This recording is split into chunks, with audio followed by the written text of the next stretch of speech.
Durante estos días voy a estar subiendo vídeos con la temática de Halloween. Durante esta semana vamos a ver casos horripilantes, vamos a ver cosas que dan miedo. Bienvenidos a la semana de Halloween.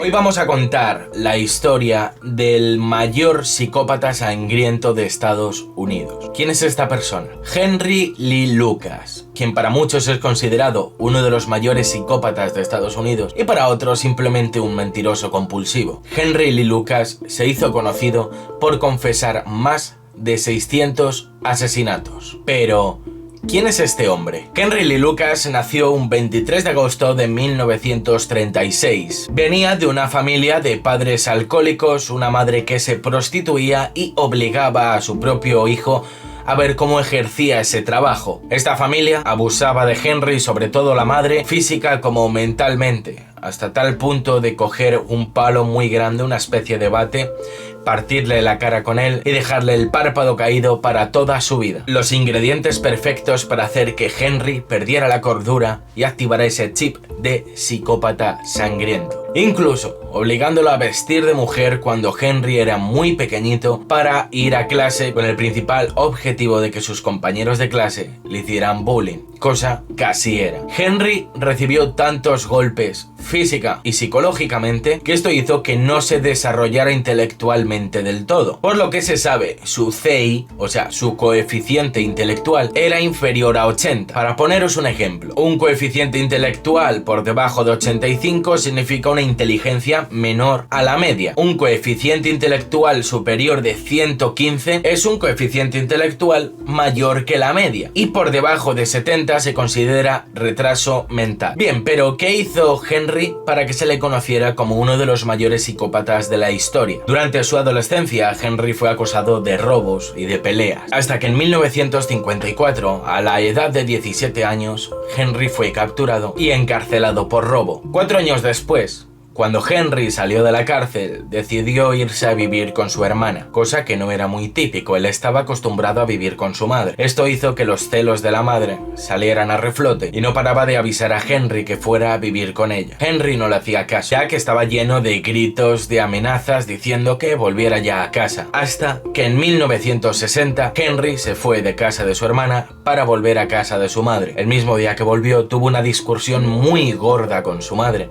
hasta tal punto de sacar un cuchillo y degollarla, haciendo que su madre fuera su primera víctima. Ese mismo año fue capturado y arrestado por el asesinato de su madre. No mostró ningún signo de arrepentimiento ante lo sucedido, ante que él con un cuchillo matara a su madre. 10 años después, en 1970, tras haber estado encerrado 10 años en un centro psiquiátrico, donde en ese centro también recibía algún golpe que otro y era tratado con terapia de choque, o sea, le sentaban en una silla, le electrocutaban y así poco a poco pues hizo que ya perdiera la poca cordura que le quedaba, si es que en algún momento tuvo un poco de cordura. Henry, 10 años después, sale sin haber estado rehabilitado y unos poquitos años más tarde, Henry conoce a Otis Toole, una persona que le cambiaría la vida. Se volverían inseparables porque al parecer tenían mucho en común. Ambos tenían deficiencia mental y ambos tenían unos gustos un tanto perturbadores. Les gustaba mucho la violencia. Años más tarde, este dúo formado por Henry y Otis Toole decidió alojarse en la casa de la madre de Otis,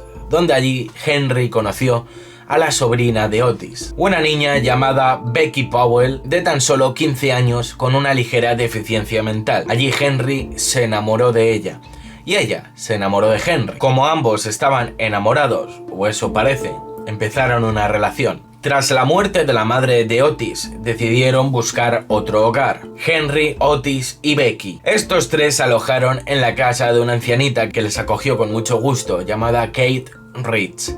Esta ancianita se convirtió poco a poco en amigos de este trío, Henry, Otis y Becky, hasta que llegó el momento en el que Kate le dijo a Henry, a Otis y a Becky que tenían que largarse de su casa y buscarse otro sitio. Y allí fue cuando empezó a ocurrir todo. Becky, esa pobre niña de 15 años, desaparece. Después de la desaparición de Becky, desaparece Kate Ridge, la anciana que les había acogido con mucho gusto. Cuando la policía se enteró de la desaparición, a los primeros que preguntaron fueron a Otis y a Henry. ¿Por qué? Porque vivían con ellos. Henry le dijo que Becky le había abandonado, que su amor se había terminado y que Becky se había marchado. Pero cuando le preguntaron sobre Kate Ridge, Henry no lo pudo aguantar y lo confesó todo. Confesó que tras una fuerte discusión con Kate, este sacó un cuchillo y se lo clavó en el corazón. Seguidamente la enterró. Henry llegó a explicarle a la policía cómo lo hizo detalle a detalle, incluso yendo a la misma escena del crimen y representándolo. Y cuando llegó el momento de decir, y allí la enterré, cuando llegaron los policías y desenterraron, allí estaba el cadáver de Kate Ridge. Se confirmaba que la había hecho Henry Lee Lucas. Y bueno, Henry, cuéntame otra vez qué ocurrió con Becky Powell. Tras mucho pensarlo, Henry confesó que a Becky la mató justo antes de discutir con Kate Ridge. Henry mató a Becky Powell de 15 años y seguidamente tuvo la discusión con Kate Ridge, que también sería otra de sus víctimas. Pero ¿esto hace que Henry sea uno de los mayores psicópatas sanguinarios de la historia?